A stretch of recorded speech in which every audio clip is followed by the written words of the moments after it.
মৰমৰ শিক্ষাৰ্থীসকল, আমি ইতিমধ্যে দশমিক ভগ্নাংশ পাঠটো আৰম্ভ কৰিছোঁ আৰু তাৰে কেইটামান আমি কুৱেশ্যনো কৰিলোঁ। আজি মই তোমালোকক অনুশীলনী 8A ৰ কুৱেশ্যন নম্বৰ 3 অলৰেডি কমপ্লিট কৰা হৈছে। 4 নম্বৰ প্ৰশ্নটো কৰোঁ। প্ৰশ্ন নম্বৰ 4টো মই পঢ়ি দিছোঁ চোৱা। তলত বিস্তাৰ কৰি দেখুওৱা সংখ্যাবোৰ চমুকৈ দশমিক সংখ্যাত প্ৰকাশ কৰে। আমি কুৱেশ্যন নম্বৰ 3 বিস্তাৰ কৰিছিলোঁ। দশমিক ভগ্নাংশটো দিয়া আছিলে, আমি কি কৰিছিলোঁ তাক বিস্তাৰ কৰিছিলোঁ। কিন্তু এইবাৰ তাৰ অপজিট, বিস্তাৰ কৰি দিয়া আছে, আমি দশমিক সংখ্যাটোত চমুকৈ লিখিম। এতিয়া তোমালোকে মন কৰা, ঘৰবোৰ মন কৰা, এফালৰ পৰা আছেনে নাই প্ৰথম সদায় চাই ল'বা যে আমাৰ বিস্তাৰ দিয়া ঠাইত এফালৰ পৰা আছেনে নাই, অৰ্থাৎ গোটেইকেইটা স্থান আছেনে নাই সেইটো মন কৰিবা। আৰু যদি কোনোবাটো স্থান নাথাকে তেনেহ'লে তাতে তোমালোকে শূন্য দিব লাগিব। হা, ইয়াতে মন কৰিছা 1 আছে, একক আছে, দশক আছে, শতক আছে, হাজাৰ আছে, দশমিকৰ সিফালে দশাংশ আছে, শতাংশ আছে। তাৰমানে আমি প্ৰশ্নটো একাধিক্ৰমে লিখি যাব পাৰোঁ। যদি কোনোবাটো স্থান নাথাকে তেনেহ'লে আমি সেই স্থানত শূন্য দিব লাগিব। এতিয়া আমি ইয়াৰ পৰা লিখিলোঁ এককত আছে 5, 4 পুৰণীয়া আছে, দশকত 4, শতকত 3 আৰু হাজাৰত আছে 2। এফালৰ পৰা লিখিব পাৰা। আমি জানো যে একক আৰু দশাংশৰ মাজত আমি দশমিক বিন্দুটো দিওঁ, সেইকাৰণে দশমিক বিন্দুটো দিলোঁ। দশাংশত 10/1 মানে দশাংশত আছে 6 আৰু শতাংশত আছে 7। তাৰমানে তোমালোকৰ উত্তৰটো হ'ল 2341.67। দশমিকৰ পিছৰ অংশটো কিন্তু অংক হিচাপে পঢ়িবা, এটা এটাকৈ পঢ়িবা। অ'কে, তো মই নেক্সটলৈ যাওঁ। ইয়াতে আছে 5473। তাৰমানে এইটো কেনেকৈ লিখিম? হাজাৰৰ ঠাইত 5, শত আছে 3, দশকত 7, এককত আছে 3। দশমিক বিন্দু দিলোঁ। দশাংশত আছে 5, দশমিক 0.9 মানে আছে ক'ত? শতাংশত আছে 9, সহস্ৰাংশত আছে 3 আৰু অযুতাংশত আছে আমাৰ 1। এই অংকটো অৱশ্যে আমি যোগ কৰিও কৰিব পাৰোঁ। হা, যোগ কৰি মই বাৰু দেখাই আছোঁ তোমালোকক। লাষ্টৰটো মই কৰি লওঁ। এইটো 300 যোগ 60 আছে, তাৰপিছত 9, দশমিক দশাংশত 1, শতাংশত 9, সহস্ৰাংশত 3 আৰু অযুতাংশত আছে 7। এতিয়া মই তোমালোকক এইখিনি আমি বিস্তাৰ কৰি চিধা চিধি পাৰিলোঁ। মই তোমালোকক এটা যোগ কৰিলোঁ, কেনেকৈ কৰে দেখাই আছোঁ। হা, মই 2 নম্বৰ অংকটোকে দেখাই দিওঁ। তোমালোকে যদি যোগ কৰিব খোজা তোমালোকে থিয়কৈ পাতি ল'বা। তাৰমানে তোমালোকৰ এইটো কেনেকৈ আছে চোৱা। ইয়াতে আছে 5000, দশমিক বিন্দু নাই, 400, ইয়াৰ তলে তলে 400 লিখিলা, 70, 3। এবাৰ দশাংশ আছে মানে মই দশমিক বিন্দুৰ আগত এইটোত 5 আছে। তাৰপিছত মই দশমিক বিন্দু নেক্সট স্থানটো লিখিছোঁ 09, দেন 003, আকৌ এইটো আছে 0001। এতিয়া তোমালোকে অলৰেডি গম পাইছিলা যে আমি যোগ বিয়োগ কৰিবলৈ আমাক সদৃশ দশমিক সংখ্যা লাগে। অসদৃশ দশমিক সংখ্যাবোৰক আমি পিছফালে শূন্য লগাই সদৃশ কৰি ল'ব পাৰোঁ। এতিয়া মেক্সিমাম আমাৰ আছে 4টা দশমিকৰ পিছত স্থান, গতিকে ইয়াত এটা লগাই দিলোঁ, 4টা হৈ গ'ল। ইয়াত 2টা দিলোঁ, ইয়াতে 3টা দিলোঁ, সদৃশ হৈ গ'ল। ইয়াৰ পিছতো তোমালোকে ইচ্ছা কৰা যদি এনেকৈ দশমিক বিন্দু দি শূন্য লগাই দিব পাৰা। এতিয়া মই তোমালোকক যোগটো কৰি দেখাইছোঁ, মচি দিছোঁ। অংকটোৰ উত্তৰটো ৰাখোঁ বাৰু, একে যে পাম দেখাব গৈ আছোঁ মই তোমালোকক। গতিকে তোমালোকে কি পাবা এতিয়া চোৱা। যোগ কৰিলে তোমালোকে পাবা, এইবোৰতো যোগ কৰি যোৱা 1, 3, 9, 5, দশমিক দিলা। এইখিনি যোগ কৰা 003, 007, 04 আৰু 5। একে উত্তৰ পালা চোৱা, 5473.5931। আচলতে আমি বিস্তাৰৰ পিছত যে এনেকৈ যে চমুকৈ লিখিছোঁ, আচলতে অংকখিনিৰ মাজত যোগ চিন যে আছে, আমি যোগেই কৰিছিলোঁ। হা, এইবাৰ মই নেক্সট কুৱেশ্যন নম্বৰ 5ত যাওঁ। তোমালোকৰ মই 5 নম্বৰ প্ৰশ্নটো লিখি দিছোঁ। 5 নম্বৰ প্ৰশ্নটো হ'ল, তলৰ দশমিক ভগ্নাংশবোৰৰ 4 নম্বৰ 2টা অংক ৰখি গৈছে। হা, সেইকেইটা তোমালোকে নিজেই কৰিবা। তলৰ দশমিক ভগ্নাংশবোৰক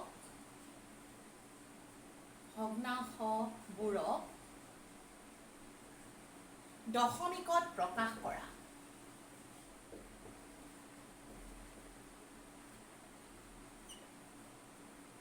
দশমিক ভগ্নাংশবোৰক আমি কি কৰিব লাগিব দশমিকত প্ৰকাশ কৰা দশমিকত প্ৰকাশ কৰা মানে আসলতে আমি দশমিক সংখ্যাত প্ৰকাশ কৰিব লাগে ওকে সো তোমালোকৰ এটা এই কোৱেশ্চনটোত প্ৰথমটো প্ৰশ্ন দিয়া আছে মই দুটামান লিখি লৈছো 10 ভাগৰ 22 তাৰপিছত তোমালোকক নেক্সট এটা দিয়া আছে 15 সমস্ত 10 ভাগৰ 6 তাৰপিছত মই আৰু এটা লিখি লওঁ কেইটামান কৰি দিম 7 সমস্ত 100 ভাগৰ 17 আৰু এটা হ'ল 13 সমস্ত 1000 ভাগৰ 92 আৰু এটা লিখি দিছোঁ ৰবা নম্বৰ 5 তোমালোকক লিখিছোঁ 1000 ভাগৰ 3 প্ৰথমতে মই তোমালোকক নিয়মটো কৈ কেনেকেনো আমি কৰিম সেইটো ভালদৰে মন কৰা মই যোৱা ক্লাছত একচুৱেলি তোমালোকক এক্সপ্লেনেশ্যনখিনি দি দিছিলোঁ হা কেনেকৈ কৰিব লাগে আজি আমি অংকটো কৰোঁ গতিকে আমি কি কৰিম যেতিয়া দশমিক ভগ্নাংশ এইবোৰ দশমিক ভগ্নাংশ কাৰণ ইয়াৰ তলত 10 10 100 1000 1000 এনেকৈ আছে আমি জানো যে হৰবোৰ 10 100 1000 10000 এনেকৈ যদি 10ৰ পূৰণফল হিচাপে আমি এক্সপ্ৰেছ কৰিব পাৰোঁ দশমিক ভগ্নাংশ হয় এতিয়া ইয়াতে আমি মন কৰিম যেতিয়া ভগ্নাংশ দিয়া আছে আমি দশমিকত প্ৰকাশ কৰা মানে দশমিক সংখ্যাত প্ৰকাশ কৰিম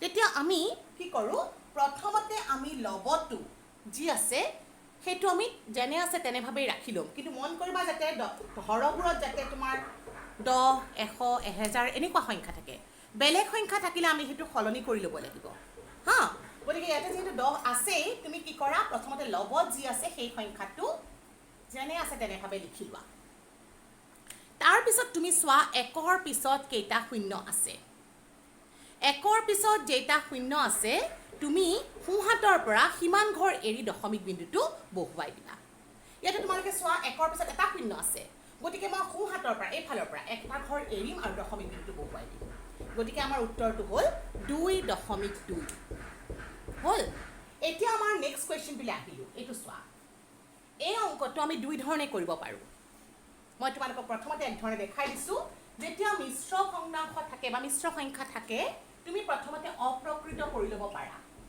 অপ্ৰকৃত কৰাৰ নিয়মটো নিশ্চয় মনত আছে 15ৰে মই 10ক পূৰণ কৰিম তাৰপিছত যোগ 6 লিখিম হৈছে তাৰপিছত মই এইটো কেলকুলেশ্যন কৰিলোঁ 15 10 গুণ 150 যোগ 6 হ'ল 156 তাৰমানে মই ইয়াতে কি পালোঁ 110 ভাগৰ 156 মই যেতিয়া দশমিকত প্ৰকাশ কৰিব লাগিব মই 156টো প্ৰথমতে যেনে আছে তেনেভাৱে লিখি ল'লোঁ তাৰপিছত মই চাইছোঁ 1ৰ পিছত হৰত কেইটা শূন্য আছে আৰু মই সোঁহাতৰ পৰা সিমানটা অংক এৰি দশমিক বিন্দুটো দি দিম এইটো কথা বহুত ইম্পৰ্টেণ্ট ভালদৰে মন কৰা এটা অংক আছে 1ৰ পিছত এটা শূন্য আছে গতিকে সোঁহাতৰ পৰা মই এটা অংক এৰি দশমিক বিন্দুটো দি দিলোঁ এইটো আমাৰ সলিউশ্যনটো কমপ্লিট হৈ গ'ল এতিয়া মই এই অংকটো তোমালোকক এইখিনি মচিয়াই দিছোঁ ৰ'বা আৰু এক ধৰণে কৰি দেখাইছোঁ চোৱা এইটো অংকই যেতিয়া আমাৰ মিশ্ৰ সংখ্যাত থাকে তুমি আৰু এক ধৰণে কৰিব পাৰা তোমালোকে যিটো মন যায় সেই ধৰণে কৰিবা তোমালোকৰ যে এই 15 সমস্ত 10 ভাগৰ 6 আছে যিটো তোমালোকৰ গোটা অংশ আছে অৰ্থাৎ 15 এই 15টো তুমি দশমিকৰ আগৰ সংখ্যা হ'ব তোমালোকে জানা দশমিকৰ দুটা অংশ থাকে দশমিক সংখ্যাবোৰত এটা হ'ল পূৰ্ণ আৰু এটা হ'ল দশমিক অংশ গোটা অংশটো হ'ব তোমালোকৰ পূৰ্ণ বা দশমিকৰ আগৰ পাৰ্টটো 15 লিখিলোঁ দশমিক বিন্দুটো মই দিলোঁ ইয়াতে যি আছে সেই সংখ্যাটো লিখি লোৱা বা তাৰ আগত তুমি কিন্তু মন কৰিব লাগিব যে 1ৰ পিঠিত কেইটা শূন্য আছে সিমানটা সংখ্যাৰ আগত তোমাৰ দশমিক বিন্দুটো পৰিব 15 দশমিক বিন্দুৰ পিছত পৰিবই তাৰপিছত মই ইয়াতে কি লিখিলোঁ 6 যিহেতু 1ঘৰে আছে সেইকাৰণে মোৰ 15.6টো হ'ল উত্তৰ এইটো ছুটি হয় এইটো দীঘলকৈ কৰিব পাৰা তোমালোকৰ যিটো মন যায় সেই হিচাপে কৰিব পাৰিবা মোৰ মতে তোমালোকে এইটো চাগে সহজ পাবা কেতিয়াবা কাৰণ এইটোত আমাৰ পাজল হৈ যায় অলপমান মই তোমালোকক এইটো কৰোঁতে মই দেখাই দিব পাৰোঁ বা পিছৰ ফালে মই দেখাই দিম কেতিয়াবা আমাৰ এই অংক এই ধৰণে কৰোঁতে অকণমান আমাৰ দিগদাৰ হয় সেইকাৰণে তোমালোকে বেটাৰ এইটো পদ্ধতিয়ে ল'বা এইবাৰ মই তোমালোকক 3 নম্বৰ অংকটোলৈ গৈছোঁ তোমালোকে 3 নম্বৰ অংকটোত মন কৰা মই ছুটিকেও লিখিব পাৰোঁ ছুটিকে লিখিলে কি হ'ব 7 দশমিক দিলোঁ এটা 17 দুটা অংকই আছে হয়নে আৰু ইয়াতে দুটা শূন্য আছে গতিকে হৈ গ'ল বা অথবা আমি কেনেকৈ কৰিম অথবা মই প্ৰথমতে 7 সমস্ত 100 ভাগৰ 17 মিশ্ৰৰ পৰা অপ্ৰকৃত কৰি ল'লোঁ 100 7 পূৰণ 100 যোগ 17 700 যোগ 17 হৈ গ'ল 717 হৰণ 100 তেনেভাৱে নিয়মটো একেই 717টো লিখি ল'লোঁ একৰ পিছত যিহেতু দুটা শূন্য আছে সোঁহাতৰ পৰা দুটা অংক বাদ দিলোঁ এটা দুটা আৰু দশমিক বিন্দুটো প্লেচ কৰি দিলোঁ হৈছে নিশ্চয় ধৰিব পাৰিছা মই আৰু দুটামান অংক কৰি দি আছোঁ তোমালোকক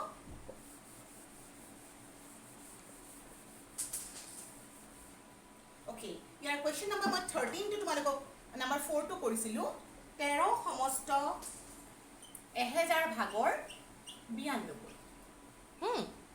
এই অংকটো মই যদি চিধা চিধি কৰোঁ মোৰ অকণমান কিন্তু পাজল এটা হয় কৰি ৰখাইছোঁ তথাপিতো মোৰ 13টো দশমিকৰ আগত আহিল দশমিক বিন্দু দিলোঁ যিহেতু গোটা অংশ 13 দশমিক বিন্দু দিলোঁ কিন্তু দশমিক বিন্দুত তোমালোকৰ একৰ পিছত তিনিটা শূন্য থকা কাৰণে দশমিক বিন্দুৰ পিছত তোমালোকৰ তিনিটা অংক থাকিব মোৰ ইয়াতো দুটাহে অংক আছে হয়নে মই সেইকাৰণে কি কৰিব লাগিব 92 লিখিলোঁ ইয়াৰ আগত এটা শূন্য লগাই দিব লাগিব কাৰণ মোৰ ইয়াতে নহ'লে এইটো পজিশ্যন এইটো আছে কিন্তু আগত একো নাই সেইকাৰণে মই এনেকৈ ধৰণে লিখিব লাগিব বা যোগ হিচাপে কৰিও মই কৰিব পাৰোঁ মই আৰু এটা নিয়ম বাৰু তোমালোকক শিকাই দিম ৰ'বা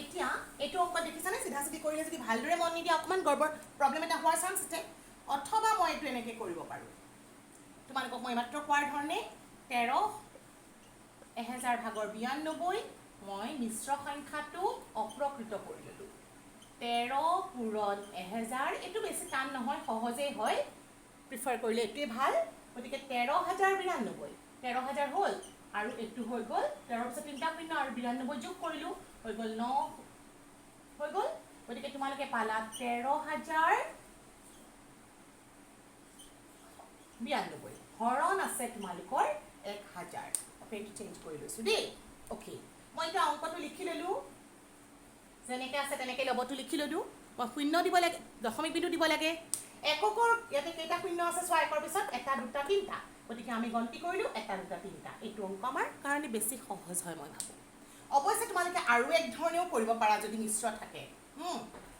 এইটো চোৱা 13 সমস্ত 92 আৰু এইটো আছে 1000 তোমালোকে এইটো জানা যে এইটোক মই এনেকৈও লিখিব পাৰোঁ 13 যোগ বুলিও লিখিব পাৰোঁ আগতে আমি ভগ্নাংশত পাই আহিছোঁ গতিকে 13টো তেনেভাৱেই ৰাখিলা যোগ এইটোক তোমালোকে আকৌ দশমিক ভগ্নাংশত লিখিব পাৰা কেনেকৈ লিখিবা এইটো মই 1000 আছিলে অ'কে চ' এতিয়া মই এইটো দিলোঁ 2 লিখিলোঁ 9 লিখিলোঁ আৰু তোমালোকে জানা যে তিনিটা আছে গতিকে মই আগত এটা শূন্য লগাই দিলোঁ হৈ গ'ল এতিয়া দুইটা যোগ কৰি দিয়া 13.092 মোৰ মতে তোমালোকে কিন্তু এইটো কৰিলে বেছি ভাল হয় কিন্তু প্ৰত্যেকটা পদ্ধতি আমি জানিব লাগিব সেইকাৰণে শিকি ল'বা গোটেইকেইটা পদ্ধতি হ'ব মই আৰু এটা প্ৰশ্ন তোমালোকৰ ক্লিয়াৰ হ'বৰ কাৰণে কৰি দিছোঁ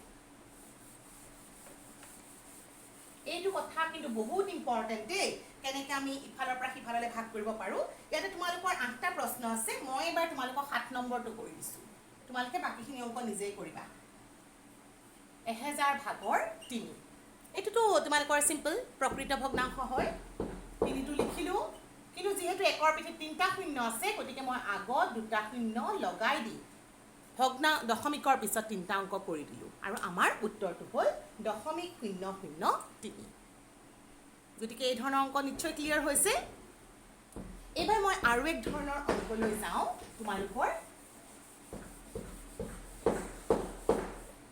সেইটো প্ৰশ্ন হৈছে তলৰ সাধাৰণ 6 নম্বৰ তলৰ সাধাৰণ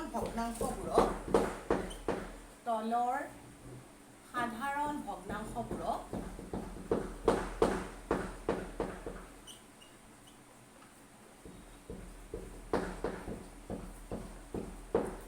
দশমিকত প্ৰকাশ কৰা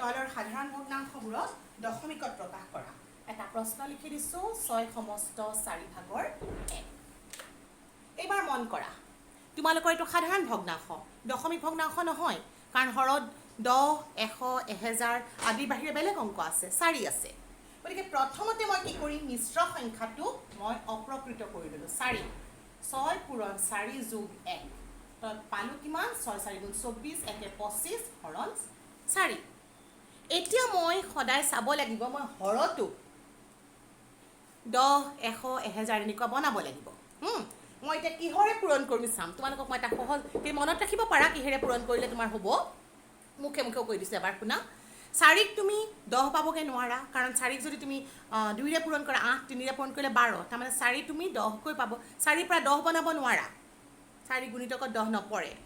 কিন্তু 4ক তেনেকৈ যদি 1, 2, 3, 4কৈ গৈ থকা 25ৰে পূৰণ কৰিলে তোমালোকে মনত ৰাখিব পাৰা যে 100 পাওঁ। এতিয়া মই 25টো যদি মনত নাথাকে কেনেকৈ কৰিম চোৱাচোন। 4 আৰু মই 1ৰ দি সংখ্যাটো দি চাই লওঁ। তেতিয়া মই কি কৰিলোঁ, 4 বাৰ নাযায়, মই এটা শূন্য দিলোঁ, এবাৰ গ'ল, তেতিয়া হৈ গ'ল 8। আৰু এটা শূন্য দি চালোঁ দিয়াচোন, 2 0, কেইবাৰ মিলি গ'ল 4 গুণ 8 হৈছিলে 4, এইটো হ'ল 5 বাৰ, 4 5 20, তাৰমানে মই পূৰণ কৰিব পৰা সংখ্যাটো হ'ল 25। আৰু যিহেতু মই এইটো সমান চিন দিছোঁ, হৰত যিটো সংখ্যাৰে পূৰণ কৰোঁ মই লবটো একেটা সংখ্যাৰে পূৰণ কৰিব লাগিব, তেতিয়া তোমালোকে এইটো এটা সমতুল্য ভগ্নাংশ পাবা। তাৰপিছত তুমি পূৰণ কৰি দিয়া, হৰততো মোৰ 100 হৈয়ে গ'ল, হয়নে? 25 25 গুণ হৈ গ'ল 625। এবাৰ ভগ্নাংশত লিখোঁতে মই কি কৰিম, 625টো লিখি ল'লোঁ। যিহেতু 1ৰ পিঠিত 2টা শূন্য আছে, সোঁহাতৰ পৰা 2টা অংক এৰি দশমিক বিন্দুটো দি দিলোঁ। তোমালোকে কেইটামান সংখ্যা কিহেৰে পূৰণ কৰিলেনো অংকটো পায়, সেইটো মনত ৰাখিলে অংকটো বেছি সহজ হৈ যাব।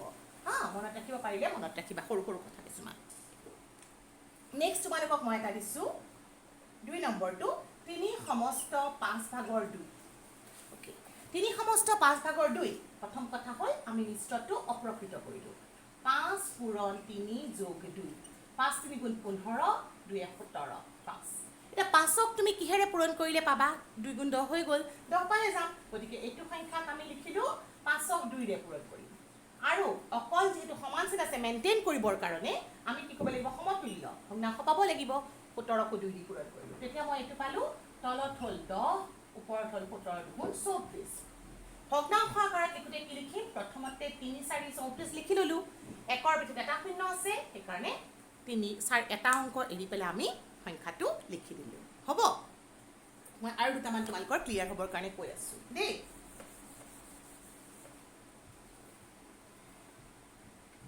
এইবাৰ আমি নেক্সট আহোঁ কুৱেশ্যন নম্বৰ 6ৰ 3টোলৈ। আছে আমাৰ 8/7। এতিয়া 8ক তুমি কিহেৰে পূৰণ কৰিলে 10ৰ ঘাত হ'ব সেইটো চাব লাগিব। 2ৰে কৰিলে নহয়, 3ৰে নহয়, এনেকৈ গৈ থাকা। 8 2 গুণ 16, তেনেকৈ গৈ গৈ তুমি দেখিবা 8ক তোমাৰ 10 পাৰ হৈ গ'ল। তাৰপিছত তুমি যদি আকৌ পূৰণ কৰি চোৱা, 100 দি যাব নেকি চোৱাচোন, হৰণ কৰি 100 দি হৰণ কৰি চোৱা, 8ৰে 100ক হৰণ কৰি চোৱা, চাই চোৱাচোন কৰি চোৱা। 8ৰে যদি মই 100ক হৰণ কৰোঁ কি হ'ব, 8 1 8, 2 0, 8 2 গুণ 16, বাকী থাকি গ'ল, তাৰমানে নহ'ব। এবাৰ 8ক 1000ৰে কৰি চোৱাচোন, কৰিলেতো 4 0 8 5 গুণ 40 মিলি গ'ল। তাৰমানে 8ক যদি মই 125ৰে পূৰণ কৰোঁ তেতিয়া মই 1ৰ ঘাত পাই যাম, সেইকাৰণে মই কি কৰিলোঁ, 8ক 125ৰে হৰণ কৰিলোঁ। তেনেহ'লে মই 7কো 125ৰে পূৰণ কৰিব লাগিব, আৰু এইটো পূৰণ কৰোঁতে মই পাই গ'লোঁ হৰটো 1000। তো মই কৰিয়ে চাইছোঁ, আকৌ এবাৰ নকৰোঁ আৰু। এতিয়া মই পূৰণ কৰি চাব লাগিব, নহ'লেতো মই মুখে মুখে নোৱাৰিম, পাৰিলে কৰিবা, একো প্ৰব্লেম নাই দেই। 7ৰে যেতিয়া মই 125ক পূৰণ কৰোঁ, 7 5 গুণ 35ৰ 125 পূৰণ 7, 7 5 গুণ 35ৰ 5 হাতে গ'ল 3, 7 2 গুণ 14, 15 16 17ৰ 7 হাতে গ'ল 1, 7 গুণ 7 1 8। অ'কে, চ' আমি পালোঁ 875। 875ক মই লিখি দিলোঁ। আৰু তাৰপিছত চাওঁ 1ৰ পিছত কেইটা শূন্য আছে, 1 2 3টা, গতিকে দশমিক বিন্দুৰ কাৰণে আমি দশমিক বিন্দুটো ক'ত দিম, এইফালৰ পৰা 3টা ঘৰ দিব, 1 2 3টা। চ' তাৰমানে আমাৰ উত্তৰটো হ'ল 0.78785। হ'ব, অ'কে। চ' আমি আৰু এটা কৰোঁ, 6 নম্বৰটো কৰি দিছোঁ তোমালোকক। 3 সমস্ত 25/17। এইবাৰ মই মিশ্ৰ আছে, গতিকে মিশ্ৰটোক মই অপ্ৰকৃত বনাই লওঁ।